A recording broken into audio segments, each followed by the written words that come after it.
Oh, hero, hero, can you hear me? Am I getting through?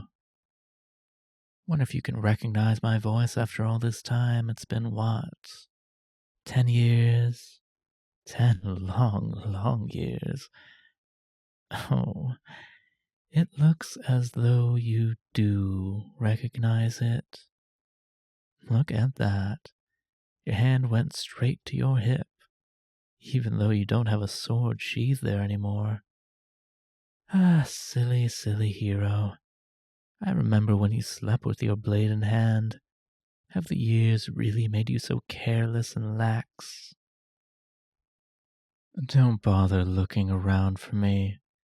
I'm not really here. Not physically, anyway. Don't you remember this trick? Back when I tried to turn you and your companions against each other? Yes, you can't forget the Demon King now, can you? We're bound together, you and I. We were always destined for each other, to share our fates. I think that you never realized that, how much you needed me. When you were identified as the chosen hero, you came right for me, ready to carry out the task you were assigned, without even considering what would happen to you without me. I always understood, though. I never tried to destroy you, though I let you think that's what I wanted for a long time. Mostly, I just wanted to get rid of that ridiculous little band of misfits of yours. I didn't need any of them. But you know that, don't you? You remember what happened when you finally entered my throne room. I offered you everything: riches, fame, comfort, safety. I even offered you my hand in marriage. That one I couldn't help but take personally. Turning down the rest was disappointing, but turning me down as a spouse? Me, who could send nations to war with half a smile? Now that was just insulting. Confused. Oh, I'm sure you thought you killed me. How naive.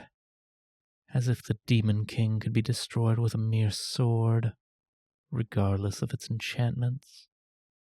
No, I was simply weakened. Oh, it was infuriating. Drifting around as a disembodied consciousness. But I wasn't too worried, because I knew that when I fell, you'd fall with me. Oh, you don't think so? Look at you. You practically live in a shack. You have to grow your own food, you're barely getting by. Don't lie to me, hero. I've been watching you. I saw everything. When you and your friends returned, I'm sure everything must have seemed so wonderful. The whole world was cheering your names. But you can't ride the rest of your life off of a single victory, no matter how glorious. Your little friends understood that. They thought about what was next. They used their fame to start new careers as mercenaries or soldiers. I believe one of them actually became a politician.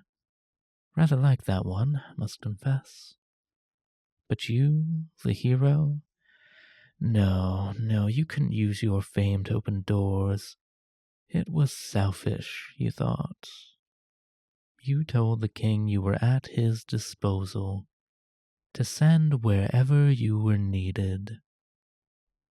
Oh, poor clueless hero. With everyone shouting your accolades, I don't think you could imagine a world where you weren't needed. But it's the very world that you created With me gone, there was nothing that required your might.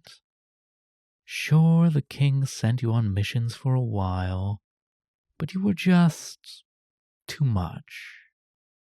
None of the conflicts you were sent to resolve really needed you. There was nobody strong enough to warrant your involvement.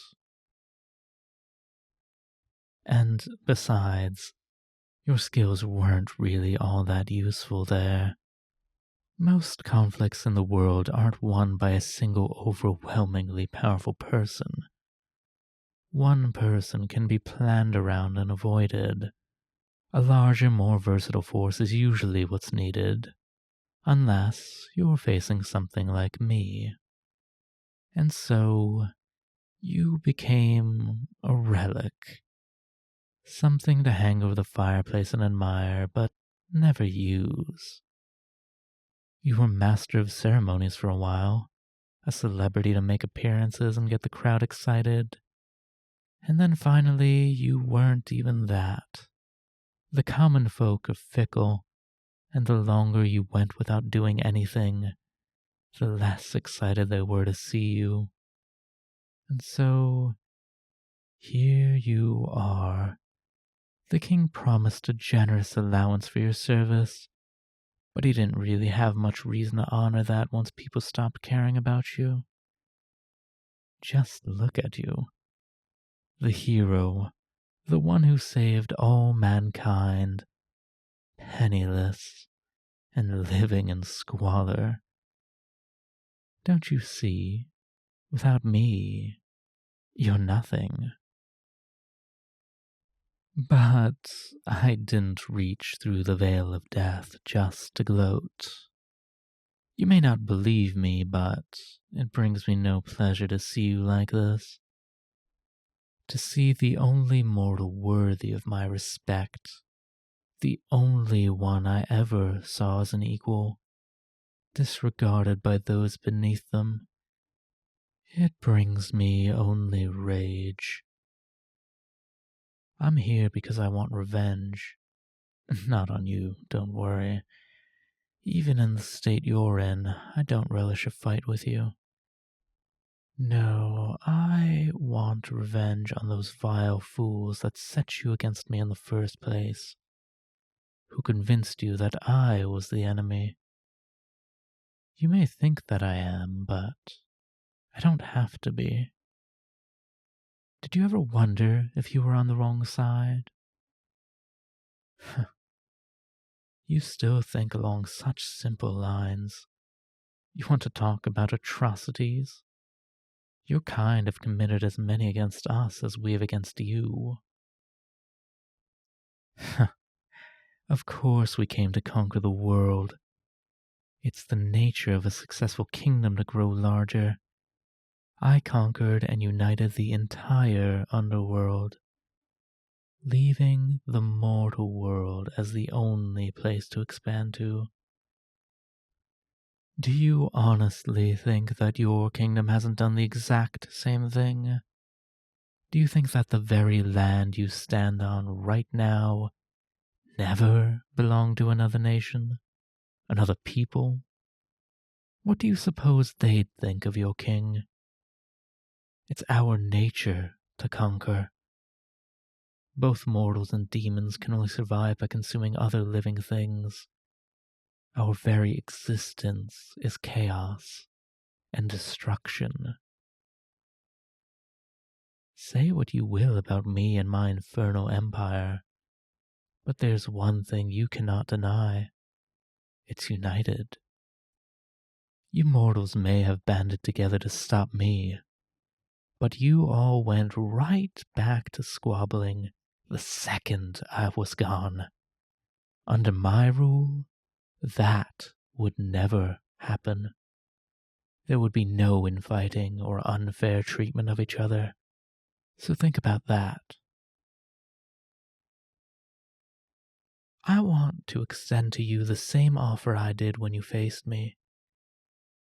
Join me, and I'll give to you everything. Even half the world should you want it. Do you want to know why I made that offer? We, the demons, we were the first ones to call you hero in our prophecies. The mortals stole that term and made you out to be their hero.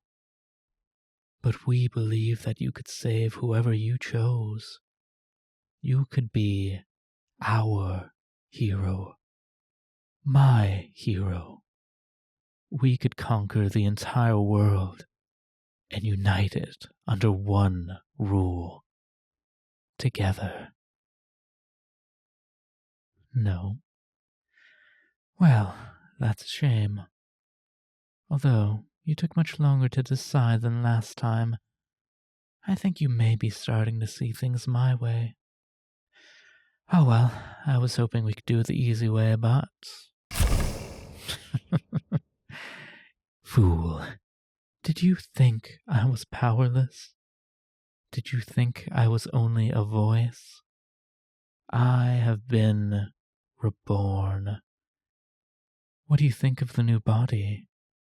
It's not too different from the old one, but made a few tasteful alterations. I'm taking you back with me, and there's not a thing you can do to stop me. Oh, don't bother struggling. Those are cursed chains. You would have had trouble with those in your prime, let alone now. Always so valiant and headstrong. But why don't you try actually thinking ahead for once? What would you even do if you escaped? You can't fight me in your condition.